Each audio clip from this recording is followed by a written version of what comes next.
Hello, everyone, and welcome to Coming Down. This is Matthew. I'm joined here by my co-host Nathan. Hey, friends.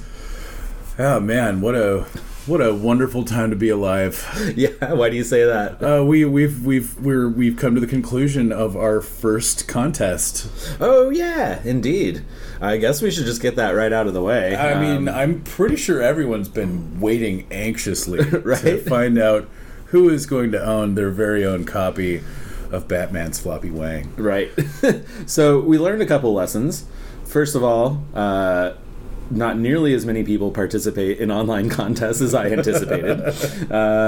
Second of all, there are people on Twitter who just retweet contest shit all the time and don't give a flying fuck about us. Monsters. But whatever, they're in there. In all fairness, we have included them, but I mean, let's hope the monsters don't win out. Right, totally. But yeah, we're going to do another contest in the future, but we might do it differently. Retweets seem like a losing battle for everyone. Well, it's fine if our listener base is into Twitter, but I mean, I know two people who joined Twitter just to enter this contest, right? Which means I feel like we did more for Twitter than we did for anyone else. Yeah, and that feels weird. So we're not trying to sponsor anyone's platform here. We're just trying to get the word out. Right, totally. But thank you to everyone who did retweet and who participated. You're going to get a sweet copy of Batman Damned #1. So without further ado, you want to do the honors and pull a name out of the old hat here? Oh, I would be happy to. Here we go. All right. And the winner is Schneebels518. So that's Twitter user at Schneebels518. So when you hear this, just hit us up, send us a DM, email, whatever, and we'll be sure to get that to you. So congrats. All right. Yeah, I mean, I don't really feel like this story needs too much of an intro. We were pretty deep in our cups when this one got recorded, so yeah. There might be a little more hyperbole than we're used to. But it's fitting because the whole story is just about drinking beer anyway. It's true, and I mean, it's a beer on beer sort of situation. In listening to this, I've realized that I do embellish certain facts, and that there may be some wait some disembodied narration. Are there happening. people out there? Are you telling me that these stories that from decades ago aren't fact for fact, moment for moment, exact truths? Is that what you're telling me right now? Because this is, I don't think this can stand. I'm just saying, we are going to get some hate mail for this. Anyone out there who is a diehard Jubelale fan and takes umbrage to my hating on their font and logo and the flavor of the beer every year, they might have something to say about that, but that's fine. We encourage dialogue here Coming Down. No such thing as bad publicity. Get at us. Right? Yeah, I mean, seriously, if you ever disagree with anything we say, we would love to hear it. Yep. Or agree. Just chime in anytime you want. Right. Guys. Seriously. But yeah, Oh, wait, I have a bit to shout out. Are we getting into the housekeeping stuff now? Dude, what do you got? Okay, so our intro music, as you all know, is rad, and it's by my friend Brett. The band that he did that song as was titled Color Force. They're not really an active project anymore, but they do have a Bandcamp, and he just got the full version of that song up there. Awesome. And so you can find that at colorforce.bandcamp.com, and that's COLOUR because we're fancy around here. That's right. And so yeah, check that out because the song rules. And I'm actually going to take another snippet out of it and put some outro music as requested by some people. So that's right, folks. We're getting an outro. Yeah. So professionalism abound. Yeah. I mean, it's just oozing out of us. Yeah. Yeah. So even though all that middle chunk will just be amateur hour ramblings, the intro and outro music is going to sound fantastic. But be sure to check that song out. It really is an awesome song, and hearing it in the full form is fantastic. Hell yes. I'm so thankful that Brett made that and that he wants us to use it. It's so great. Yep, and I'll be promoting all his other musical projects as they sort of come to fruition. I know his other band, Stella Luce, is putting out an album in July. They already have, I think, 3 albums out, so definitely check them out. They're on Spotify and all the usual stuff. So Hoping they'll come play the Lovecraft one of these days. Well, that's his other band.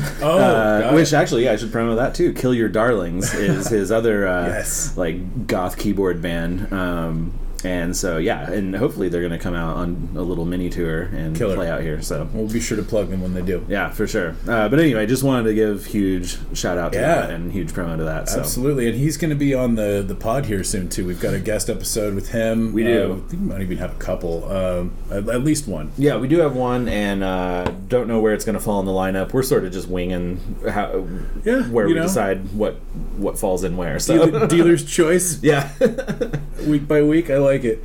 Well, yeah. Anyway, if you would like to contact us, or if you'd like to be on the show, best way to do that is via email. It's comingdownpod@gmail.com.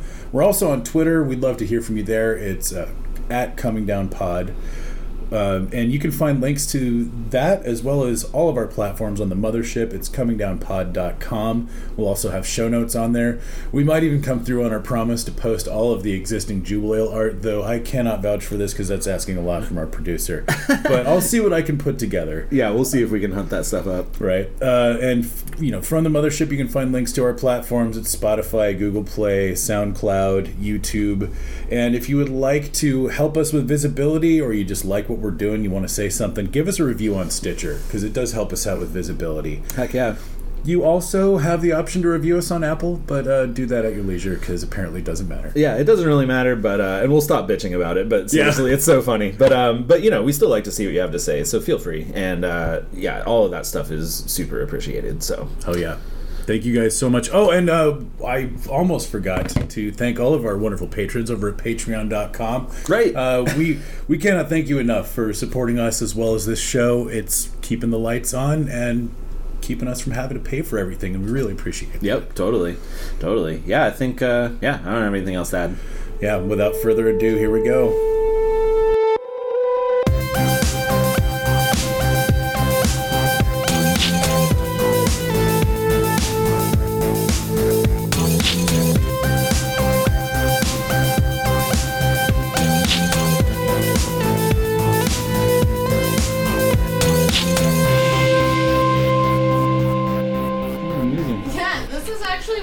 Oh. She typically gives to the red dot. She got it.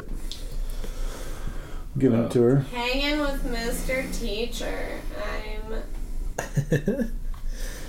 Honestly, it's so much better to make her wonder what the fuck happened to it than to make it reappear immediately. Oh, she's so concerned about that red dot. Like, she's good for at least another 5 minutes. Bad. I'm hot for teacher! I love you, Ricky. Okay, hanging with Mr. Teacher. Tisha! Yeah? Yep. Okay. That was the name of the man who got me weed in Tijuana. Tishar. Tishar? Yeah. Nice. I was 14. Nice. Oh, you went to Tijuana when you were 14? On a Catholic mission.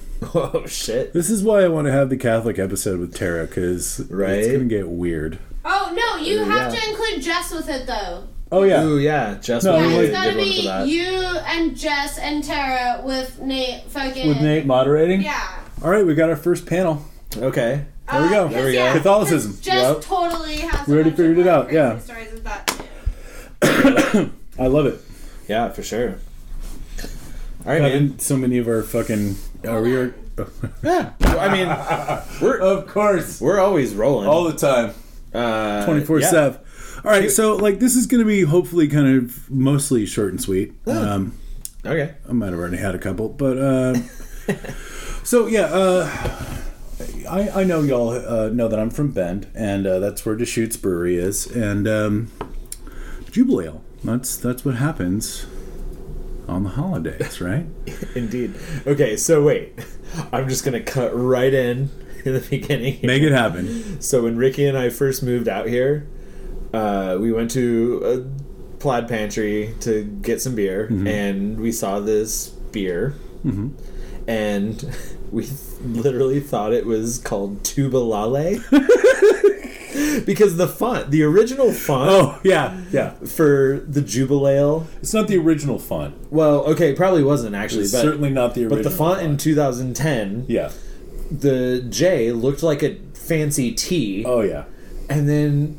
Yeah, and so then Jubelale. Yeah, and so we're like, Jubelale, and like, that's kind of the joke. And so it's been the joke forever. So we just call it Jubelale now. Hell yeah. Well, well after we found out it was Jubelale. As well you should. Yeah. So one of the jokes among folks who grew up in Bend is that Jubelale always has the shittiest fucking labels. Except for this year. It's actually kind of decent this year. It's better than it's been. Yeah, but it's almost always a bad font and a bad image and like just kind of crass and tasteless in the interstices between those ones. I'd even argue Deschutes doesn't have the best design work, but oh honey, since they sold out to Anheuser-Busch, like any number of issues are well apparent. But even before then, like it was kind of a spectator sport in Bend to A, taste Jubelale and see if it was as good as last year. Yeah.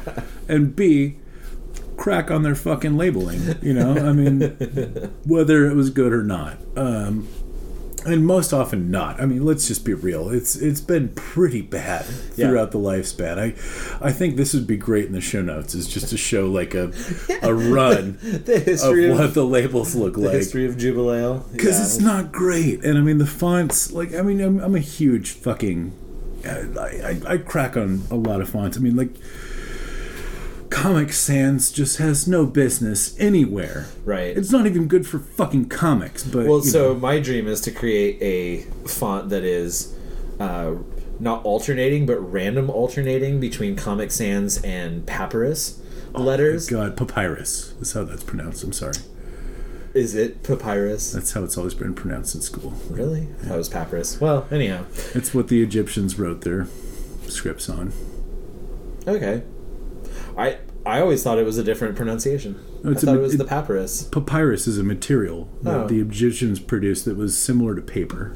Yeah. And that's why it looks vaguely Egyptian. Right. Well, anyhow, that's my dream font. Comic Papyrus. That's insane and ludicrous. And if you're a font artist, help us make the worst font ever. Oh God, we're just unleashing the apocalypse here, because as far as I'm concerned, if humanity loses its font abilities, we're just all doomed. I mean, we already have a little bit, but yeah. No, I mean, like, just welcome President Mountain Dew Camacho at this point, because fucking Christ, we've lost everything. Anyway. So Jubelale, I don't remember when it first started. I want to say it was in the 90s. Clearly it was after the 80s. I mean, Christ, before the 2000s. Wait. Where did the 90s fall in? After the 80s, before the 2000s. All right, we're clear. We got it. And I want to say that Deschutes Brewery couldn't have been too much before the 90s, if at all, because I want to say the whole microbrew thing started in the 80s. And I'm sure people will be really pissed off in the comments if I'm wrong. But brewers suffice it to say, I know for a fact that Jubelale started before 2000 because there was a Millennium Edition. Oh. So that's some foreshadowing. Anyway, okay. You remember a place that you lived in that was called Sane? I do. And you remember I told you that there might have been a place that I lived in that was similar. Okay, yeah. So you have your flop house. This is actually a more advanced version of the original flop house, which we called Trinity House. And there was even another one that was an interstitial one that was on Hill Street. But this was the Delaware House. All right.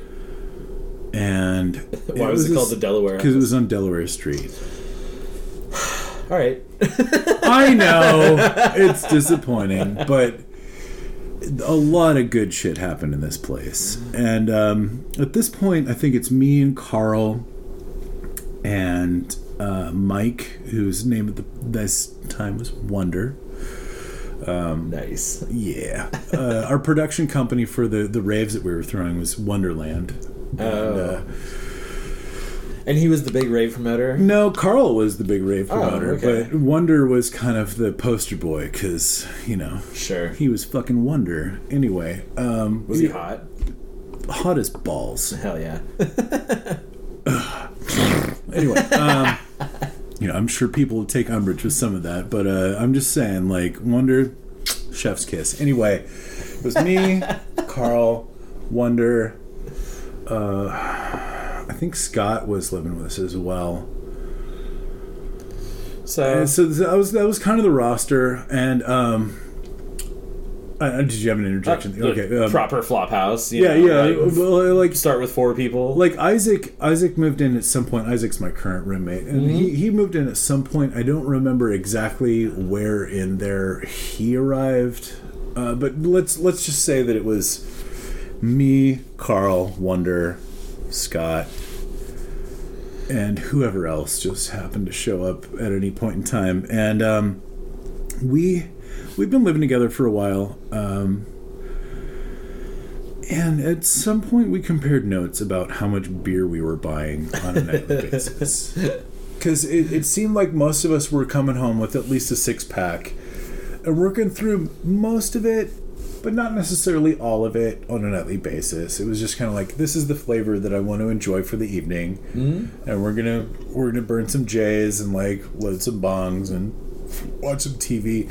We might wrestle. I mean, like, occasionally there was some fucking get a little elbow drops off the top of the couch. You know, Greco-Roman up in here. You know, sometimes we got excited. Like, you know, we're young kids. We're throwing raves. Like, shit got weird. Occasionally there was a suplex off the couch. Honestly, if I'm being perfectly honest, there was a wrestling match that might have predicated my arrival to this house because the previous roommate did not care for such. May have gotten kicked in the face. I mean, this was at the height of backyard wrestling, volumes 1 through 9, right? I mean, I'm not. I can neither confirm nor deny these allegations. There may have been a certain impetus, but I was not aware of it. All I'm going to say is that Willie got kicked in the face, and he moved out. And as such, I got to move in. And God bless Willie, one of my oldest and dearest friends. But couldn't hang with the fucking backyard wrestling in the living room. And I don't think that many of our listeners will fall for that. Yeah, you know. Yeah, I'd probably bail. If you're not down with getting kicked in the face in your own living room with a bunch of drunken idiots, I think that's a great reason to move out. Yeah, it's probably a reason to go. You know, he moved out in the middle of the night without telling anyone anything. Left some of his shit there. I still have his skill saw to this day. It has a Dr. Zog sex wax sticker on it that I'm pretty proud of. Didn't put it there myself. Anyway. I moved into this place. We compared notes about our beer buying habits and realized that we were all spending, and like, God, it's so cute for the time because it's like a 6-pack of good beer was like $7. Oh, I know, maybe $8 if you were getting the really good shit. Yeah. And it was like, oh, well, if we add this all up, there's 5 of us who are getting, $8 worth of beer every night. Like, that's $40. If we throw in another $10, that's a fucking half. That's a pony keg. Yeah. Of Deschutes Brewery beer. Dude, we used to buy pony kegs because they were more affordable, but now they're really not. Well, but I mean, at the time, local brewery that wasn't like crazy famous, like they were by no means sold out to Anheuser-Busch at this point. So like, we also had a buddy with a pickup, so it was like, well, it's just, I mean, it didn't even matter. I mean, like, anybody can fucking fit a pony keg in their car. So it was like, well, let's just go get a fucking pony keg, and went down there, got a keg. They gave us the little fucking traveler tap to fucking take with it that we had to pay a deposit on. Mm-hmm. And that kind of set the tone after that. You know, you were like, well, which pony keg should we get next? And like, pretty soon our friends started finding out that like, oh, hey, those dudes are just buying kegs. Because, like, we could afford to buy a keg every night, but we by no means were emptying a pony keg on a nightly basis. Sure. So it just became insanely economic for us, And, like, friends would come over and be like, yo, can I get a beer? And we're like, oh, fucking sure, of course. Right.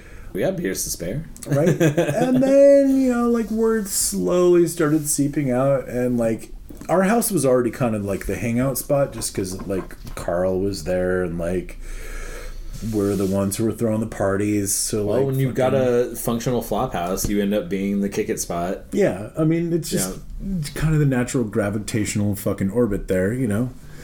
And, so, anyway... Without waxing too fucking pedantic on that, like we just had a keg all the time. We were already kind of the hangout spot, and that just solidified it. And I don't think there was a week that went by that we didn't get a keg, but that kind of became the cycle. It was about weekly, maybe slightly more or less often, depending on how many people were coming over, like whatever was going on. You know, if there was a big thing that we were doing.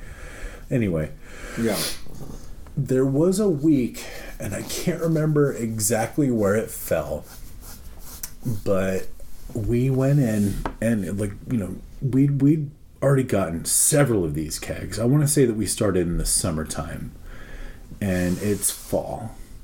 I want to say it's, you know, October or something like that, and maybe even closer to November. And we go in, and we found out that they had Jubelale on, and so we were like, "Oh shit, yes, let's get a fucking keg of Jubelale."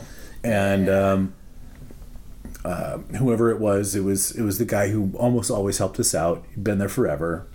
I mean, we've been going to Deschutes Brewery just to get beers and lunch for years at this point, you know. I mean, it was just kind of, it was just down, it was within walking distance, you know. I mean, it's a fucking local spot, right? Yeah. Whenever they were too busy, we would go to Ben Brewing Company, which is the BBC for us, you know. But, you know, we preferred to go to Deschutes because it was closer and they had the beer that we wanted. Anyway, we go there and we get what we think is a pony keg of Jubelale. And we bring it home. But it's got this white label, and we've got this not wainscoting, but like what do you call it? A border around the top of our kitchen. That's like a wallpaper border, and it's also got a little piece of molding underneath it, which is just perfect to stick up the keg rings, right? Yep. And so we've got like the whole summer and like early fall worth of keg rings. You got like gradient going on. Yeah, exactly. You know, different colors, like with different names. And we're like, oh, that's weird. This is the first one with a white label. Honestly, I don't even know if we noticed that it was a white label at that point in time. But we just brought home this keg with a white Jubelale label. And you nailed it up. And no, we left it on the keg because, you know, we were just pouring beers off the keg. Once the keg was empty, we'd pull the label off. Anyway, we also had these mason jars with handles that we gotten at the thrift store that we're just enamored with, because, like, what better than to have a full quart of beer with a handle on it, right? Quart mason jar. Some ghetto steins. Oh my god, yeah. I mean, like, we were getting liquored off those motherfuckers. And so we start pouring beers off this keg, and like the beer is this really bright amber color, but it's got orange head on it. And I mean, even with an amber beer, you expect white head, right? Pretty much always white head. But it's almost always, even like on a stout, you get like a barely mocha head at best. Exactly. And so this is kind of our first clue that like something's weird with this, and we're smelling it, and it's like, whoa, this smells super estery. You know, like that was not a word that was in our vocabulary at the time, but like it had that like almost chemical like. Smell to it, but not chemical in the sense that it was like cleaner, but like super concentrated, like hops esters, you know, like pininess, and like a maltiness that is not normal for like an amber beer. You know, we're just like, there's all this pine, all this malt coming off it. It smells like a fucking Halloween pumpkin filled with stout, like, I don't even know how to describe it. Like, it wasn't even pumpkin smell. It was just like fucking fireworks and barley and Yeah. So let me guess, it tasted somewhere between blood and sucking on a penny. This was the disturbing thing, is that we couldn't really ascertain any kind of flavor difference, like from just a really good beer. We were just tasting it. It was like, oh, this is fucking delicious. Like, oh man, this is so drinkable. You know, like This beer's doing it. I don't know what it is. It didn't taste like liquor. You know, it was just like, oh, this is like a delicious, refreshing, quaffable beer. You know, it's just like, I'm taking this mason jar and I'm putting back several pounds, like, and like catching my breath and being like, oh man, I just feel refreshed. I feel rejuvenated. Like, here we are at this celebration, and then all of a sudden I couldn't hold my mason jar anymore. Like, I'd fill it up and I'd spill it, and I'm like, oh well, fucking goddamn it, that's unfortunate. I should have held on to that tighter. Not making any connections here, you know, like just, oh, Butterfingers. Oops! I may have drank one too many. I'm not sure. You know, a simple error in judgment. And then at some point I end up with all of this orange beer all down my front on the couch, and the couch is wet. And I'm like, well, that's not normal. Oh, no. Shucky darn. Geez, am I drunk? Probably not. Let's go get another beer. Oh, no. The lights go out. Time travel happens. The next day is just, Jesus Christ, who destroyed our house? Our friends are hooligans. Those bastards came over here and drank our beer and fucking wrecked this place. Look at all these beer spills. My God. How long is this going to take to get out of the carpet? Well, I certainly need a beer. How about you, sir? Yes, I'll have a beer Well, the as keg's well. still tapped. Exactly. So, And it was like frozen outside, and we'd left the keg out there.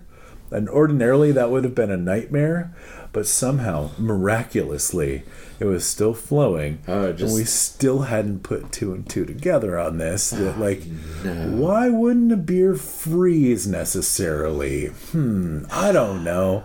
Anyway, we're still drinking it, and days go by, and we fucking kill that keg. And honestly, it was probably an inordinate amount of time, but we didn't really notice because we were kind of broke.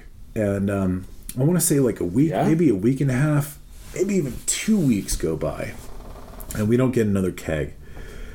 But, you know, eventually we all got paychecks, and we're like, oh, fucking time to get another keg. And we go down there, and oh, did I mention there was a lot of wrestling that happened after we tapped this keg? Like, beer was splashed everywhere. I mean, wrestling was brought up earlier. Yeah, this is sort of the wrestling house. Absolutely. And then the next day we're like, why is there fucking beer everywhere? Anyway, like a dude moved out because of the wrestling. Yeah, absolutely. So, So I just you know, like, all right, so holy shit. We we go in the next week, or I'm sorry, maybe 2 weeks later, and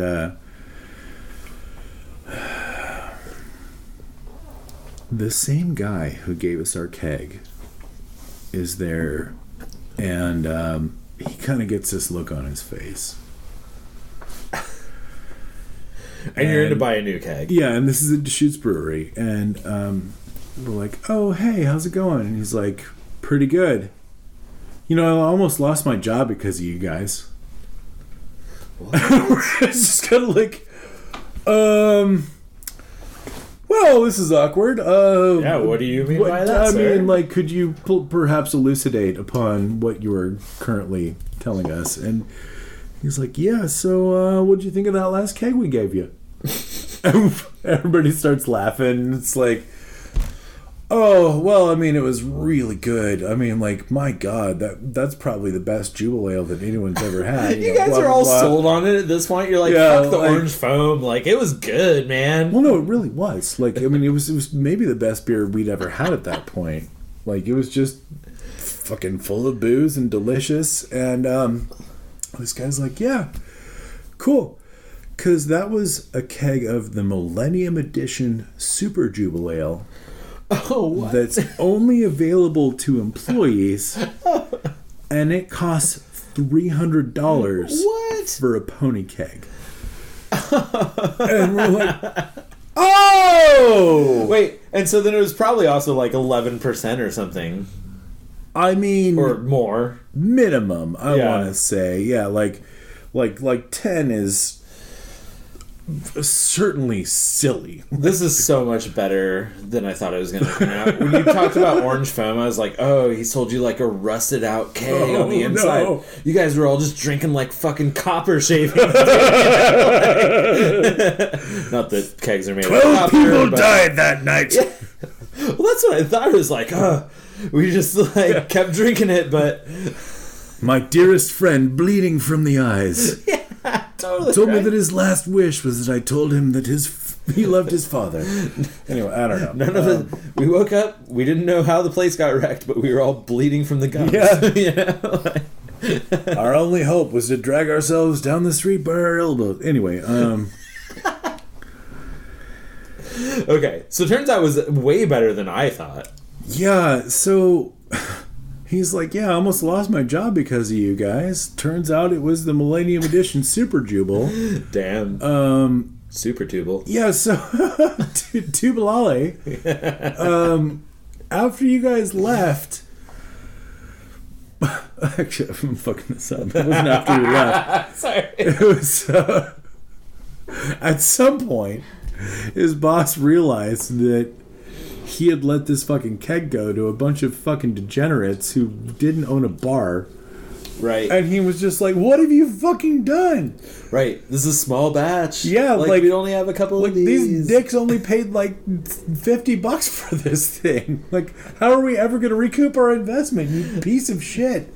And he's like, I've worked here for like 15 years. Like, come on. There was a white label that said Jubelale. Right. Like, I fucked it up. Yeah, but like, could you maybe label the beer better, or like not put $300 pony kegs in amongst the fucking riffraff? You know, there are options here that you have obviously not explored.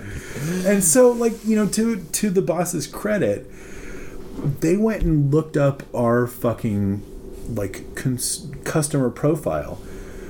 Right, because you have a name down on that barrel rental. And we just always used the same name. Yeah. And it turns out we were buying more kegs than anyone else in Central Oregon. So you deserved that keg. Dude, our fucking shitty flop house was the best customer that they had. Yes. And so, not only did that dude not get fired, but we got upgraded to what is the fucking name here? Oh my god. I've had too many goddamn beers. Thermostat. It's that was the word I couldn't think of earlier. Approved customer. It's not approved. It's like preferred. Fucking thank you. Preferred customer status. Jesus Christ. I'm gonna just pound the rest of this beer and die now. Yeah, we got upgraded to preferred customer status. I'm sorry to all of our listeners. That took me way too long. Oh. Apparently Nathan hates you all listeners. I still love you. I will love you forever. But I'm just saying, we got upgraded to preferred customer status. We were told that we could keep the tap that we had, and that we got a discount on all future kegs. And that we could just consider that keg as our little bonus for the year.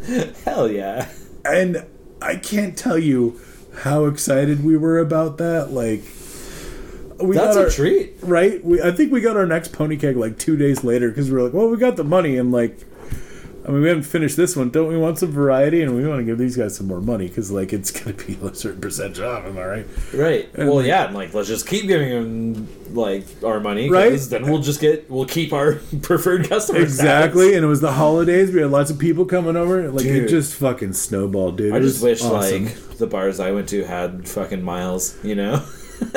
Fucking A. Well, and like, oh my god, like, give me some frequent flyers, dude. I just want to say to all the bar managers out there, like, if your employee ever makes a mistake like that, fucking check your records, because, like, yeah, that completely changed our relationship with Deschutes Brewery. You Sure. know, we went from being like, well, we might get a keg, we might not, to being like, those guys fucking took care of us. Yeah. And we want to make sure that we just make this relationship as sweet for them as it was for us. Oh, you yeah, know? for sure. And, I mean, that's not to say that we didn't stop buying kegs again when we were broke at some point, but they still didn't care, you know? Like, dude, a keg a week for a shitty little fucking house? Like, oh my God. Yeah. That's insane. Yeah. They were stoked on it. I mean, like, now that they've sold it to Anheuser-Busch, like, who gives a fuck, you know? Right. But, like, but at the time, back then, yeah, that was the shit. And just as another side note about Jubelale, I've also heard from another employee of theirs that there was a keg of the same Millennium Edition Super Jubelale that somehow someone took up to the roof of the brewing facility. And I don't know if they were attempting to, like, lower it over the side to avoid, like, some camera stuff or what. Someone Mission Impossible one out of there. But they ended up getting it stuck on the roof and never did anything with it. Oh, shit. And so a keg of Millennium Edition Super Jubelale, according to local legend, just hung out on the roof of the bottling facility for an extended period of time. It may have been 1 year, maybe slightly less. It might have been multiple years. But then when it was recovered, it was like... It was recovered and they chilled it and just decided to go for it. Hell yeah. And apparently it was some weird ass shit. Dude, so in my hometown, so New Belgium, everyone fucking knows who New Belgium is. They're national. 1 year before I moved out here, they... And I guess I can't verify this. This is also like local legend, I guess. But so 1 year, because they had certain beers that you could only get on tap there, you know, small batch stuff. So if you go to the brewery, you could get certain things. And 1 year they had a brew there that was called Devil's Advocate. Oh my God. And it was a batch of, I want to say it was 1554, which is their black Brussels ale. And that beer is real good, real drinkable. Oh yeah. But as they were brewing it, lightning struck the brewery and killed their power and fucked everything up, and people didn't figure it out for another 8 hours. So the brewing times were all off, or an indeterminate amount of time, like 8 hours or more or less. And so the brewing times on that batch were way off. Like, they didn't actually know how long they had lost power for heating it or whatever the process was. They had lost time on it. And so they just let it ride, and it was not the same as 1554, and so they just put it into a vat, served it only at the brewery, and called it Devil's Advocate. And apparently people loved it. Like, people were really into it, but they can't ever recreate it. So they don't know. They don't know the exact the Worcester details. sauce of beer. Like, sure. Yeah, totally. Yeah, so awesome. They can't ever recreate it, and I don't know. Hey, at least they caught a big enough batch of it to actually be cool. You know, like one keg of Super Jubel, like that's yeah. I will say that, like, just another aside about rando kegs, like, I was at the Beer Monger here in Portland, and Beer Monger's cool. Hell yeah. And they had a keg of Lucky Lab barley wine. I forget what the name of that is, but okay. Yeah, it was just a blonde barley wine, or pale. Fuck it. It was a barley wine. We will say no other modifiers. It was there in their storage facility for over a year. They'd already written it off because they thought they lost it somehow. They just, like, apparently didn't find it on an inventory, and then they found it again at their end of the year inventory, and since it had already been written off, they said, fuck it, let's sell this for $6 in imperial pints. And when it was sold, it was like 10%, and they assumed that since it had so many live, like, yeast and sugars in it, that it had matured to about 14%. And I'm here to say that I bought several imperial pints of this stuff, and it was definitely that. Oh yeah. I got so fucking schwilly off that stuff. They had no business serving me that much. It was amazing. It's wild how boozy beer can get sometimes and still remain beer, more or less. You know, some yeast strains I've heard will go up not like up to 20%, but like they'll take a look at it. You know. Yeah. I mean, yeah, you buy those, really nice bombers. Like, what's that brewery that has all the like Frank Frazetta sort of like? It's not. I don't think it is Frank Frazetta, but it's like those cool fantasy labels. They do like Terrible and like. Oh man. Well, anyhow, yeah, you pay like $18 a bomber, but you're just like, wow, I could split this with one person and be pretty good. Well, yeah, I mean, Isaac introduced me to McShuffe back in the day, which was this like farmhouse French ale that was like fucking 12 or 14% or something. It's just like, man, I like beer that's mostly booze. I mean, it's delicious. It's, there's a quality to it. When they've done it right, and it's delicious, nutritious, and drunkalicious. Yep. I'm all about it. Nice. Double dosing is a real thing. Man, okay, yeah. I was like giving foreshadowing that's like gonna happen months down the road, but one time I got sold acid that I didn't realize was as potent as it was, and we were cutting it wrong. Oh god. Yeah, and so we all did like double the amount of acid. I've done that with mushrooms. Azarescence and cyanescence, way stronger than regular Cubenzes. And if you don't have the warning label, it's like, oh, an eighth is a dose, right? Like, I mean, isn't that what you always did? I mean, like, yeah, and got really fucked up. Exactly. But when you eat half an eighth, you don't expect to get, like, crystalline cathedrals superimposed over everything, right? I mean, I suppose not. I mean, like, I'm talking about trees talking to me. And I figured out how to tube and throat sing. But maybe this is for another episode. I don't know. Yep, I think this is all foreshadowing. I think we leave it right here. Amen, brother. Man, hell yeah. This has been great, man. Fuck yeah. Cheers. Good doing episodes again. Welcome back. Dude, we survived. Yep.